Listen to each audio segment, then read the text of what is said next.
Hi everyone, welcome back to my channel. Welcome to today's video where I'm going to be talking about 5 books that made me cry. Although let's be honest, that's not exactly difficult right now. So what I want to try and do in this video is talk about books that are not as well known. If you were to ask me, oh, can you name some books that are going to probably make me cry? There's a few that I could pick right off the top of my head, like The Fault in Our Stars by John Green or My Sister's Keeper by Jodi Picoult. Those kind of books that I think are really popular, they've been out for a long time, everyone knows them.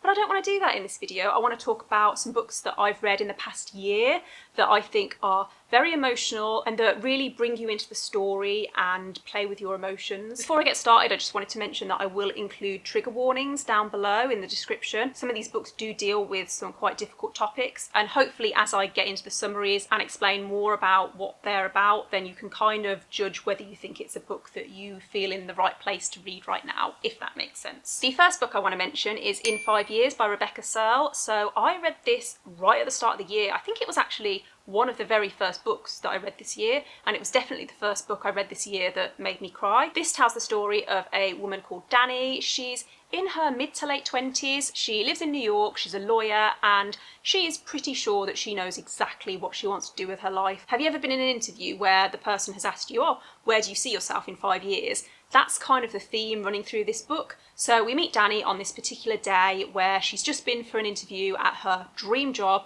and she smashed it. It went really well. Later that evening, she also gets engaged to her boyfriend, so things are going pretty well. However, that night she falls asleep on the sofa, and when she wakes up, she's in this dream where 5 years have passed and she's in a completely different apartment in a completely different part of the city with a guy who is definitely not her fiance. And she only stays in this dream for about an hour, but when she wakes up, the experience has really shaken her and she tries to put it to the back of her mind and not think anything of it until 4.5 years later when she meets this man from her dream. This book was not what I was expecting at all. Like, from the summary, I thought, okay, this is probably going to be a bit of a cheesy romance.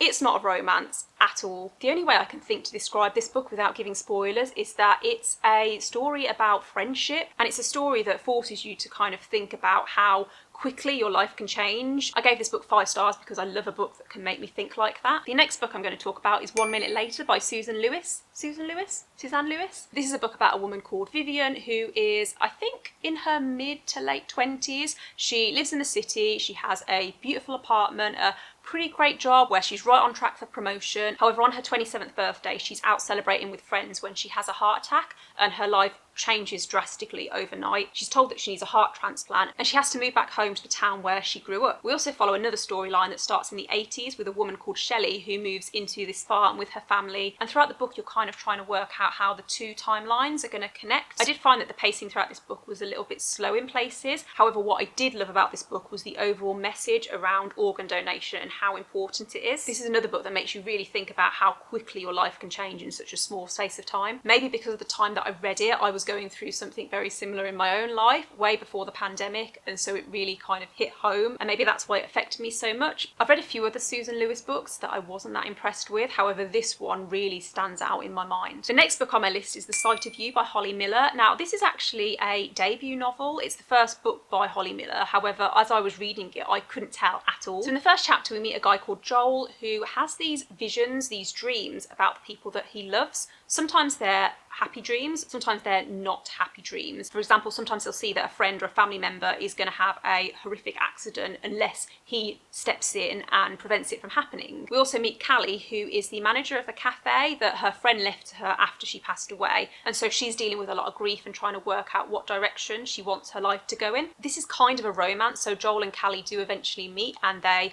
are drawn to each other and they begin a relationship, and things seem to be going quite well until Joel has a vision about how their relationship is going to end. It's hard to go into any more detail without giving away spoilers, but if you enjoyed The Time Traveller's Wife or books similar to that, then I think you will enjoy this. I did find that the pacing was a little bit slow in the middle. However, I did enjoy the ending, and I think for a debut novel this is really good, and I'm definitely going to be looking out for more of Holly Miller's books. The next book on my list is Half a World Away by Gayle, and the best way I can think to describe this book is it's a love story but about siblings rather than a romance. The book tells the story of 2 siblings, Noah and Kerry, who were separated when they were children after their mum couldn't look after them anymore. Kerry was around 10, whereas Noah was 2, and so he doesn't really remember anything about that time. Kerry went into foster care while Noah was adopted and grew up in this loving family, and so their upbringings were very, very different. They're both now in their 30s, and Kerry has never forgotten about Noah. She's never forgotten about the brother that she lost when they were kids. However, Noah has always been reluctant to learn anything about his life before he was adopted, and the book basically follows them after Kerry decides to reach out and get back in touch with Noah. I think this book is really good if you're looking for something that's a little bit slower paced. Writing is quite simplistic, and so at times it felt almost like a young adult novel. Before I started this book, I read quite a few reviews. I saw lots of people talking about it on Instagram, and it sounded really interesting. However, once I got into the story, I realised that one of the reviews that I'd read had a pretty major spoiler, and I was so annoyed because I saw it and I thought that it was just something that was revealed within the first few chapters.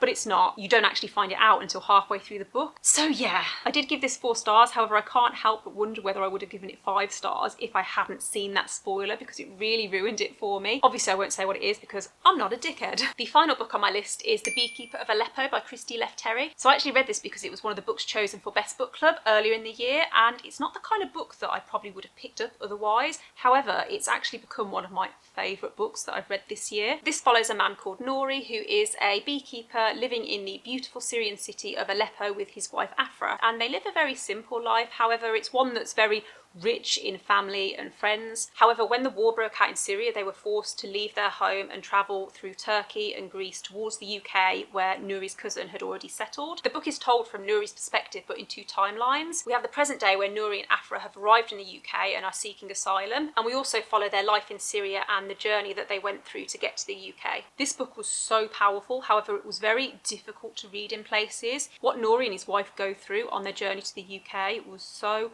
traumatic and so heartbreaking. And as I was reading, I kept having to remind myself that this isn't historical fiction. Throughout the book, Nouri writes emails to his cousin in the UK, and those emails dated in 2016, which was less than 5 years ago. I actually read somewhere that the author previously worked at a refugee centre in Athens, and I think you can really tell that within the writing, because even though this book is fiction, you can tell that the author has based the experiences of our main characters on very real stories that she heard while she was working in this refugee centre. I actually got this through BorrowBox, which is an app that my library uses where you can borrow ebooks for free. So if your library has that, then it's definitely worth checking to see whether you can get it that way. Okay, so that brings us to the end of the video. I hope you enjoyed it if you've made it this far. I know that it's quite a sad topic to be talking about. However, I think I mentioned earlier that I do love books that can make me feel so emotionally invested in a story. And so if you like books like that too, then hopefully you found a few new recommendations. If you've read any of the books that I've mentioned, please leave me a comment. Let me know what you thought of them, whether you've agreed with what I said. And yeah, don't forget to give this video a thumbs up, click subscribe, and I will see you in the next video. Bye!